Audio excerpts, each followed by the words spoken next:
Hi there. Today we will be making the infamous, famous guacamole. I don't know why it's infamous or famous, but it is delicious and that's all that matters. So stick around, we'll see what happens. So here is what you need. Avocados, onion, lime, tomato, cilantro, pepper, salt, and garlic powder. That is if you are not a vampire, of course. Want to put your knife into the avocado, spin the avocado, let the knife do the work, just give it a nice twist and it'll come off. Just like that. Now, an easy way to take out the pit is to take the avocado, slightly stab into the pit, twist, and take it out. Keep it on the side. So now you want to take a spoon and start carving out the avocado. If they are older avocados, the peel will be nice and soft, so just be careful not to take all the peel with you. If they are a little more firm, it is a little easier to manage all this process.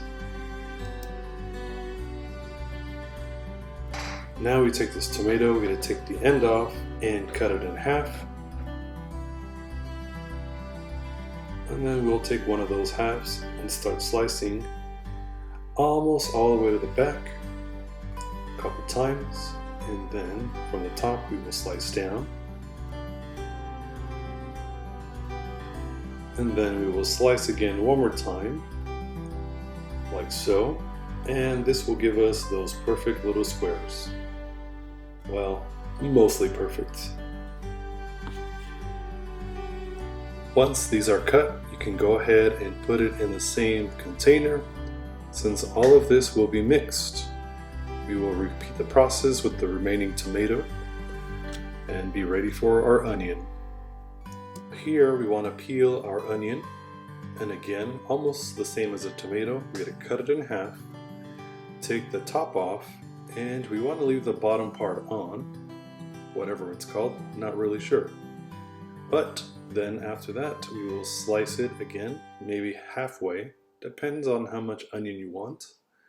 Give it a few slices inward, and then again we will come in through the top, slice it down, and through the top one more time to make those amazing little perfect squares, or for the most part. Now, if the onion is still too big for your taste or preference, go ahead and give it a little chop until you are ready and satisfied. So we'll throw that in there as well. Gather all those little pieces, let's get them in. Up next we have our cilantro. We're going to chop it into fine pieces and gather it all up. Throw it again with the rest of the good stuff. So after this, we want to get our lime. They cut that bad boy in half, or however you like. Smaller pieces are easier to manage, but whatever works best for you. If you have one of these, go ahead and use it. Makes life easier, especially if your hands are dry. You don't want to get lemon juice on them.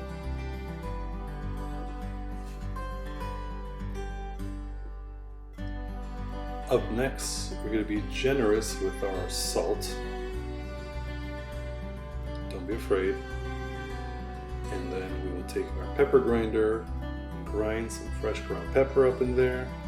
So now we will mix this. The best way is to use your hands. I'm just kidding. Don't be gross. Use a fork, start moving stuff around, and mash it all together. Now the more you mash, the finer it will be. Or if you like it a little chunky, then don't go too crazy. By now, all these flavors are combined and should be really, really tasty when you try it. Now, what's the best way to try it? With your hands, of course. Just kidding. We need some help from the tortilla chip fairy. Snap! Oh, there it is. Now, we're going to use one of these delicious chips to try this delicious guacamole. Num num num num num num num. All right. Now, that was awesome. Needs a little more salt. And now, if you're adventurous, we're going to add in that garlic powder. Again, vampires beware, we might be allergic. We're going to mix it up one more time. nice and gently, and try it one more time. And perfection. Nice.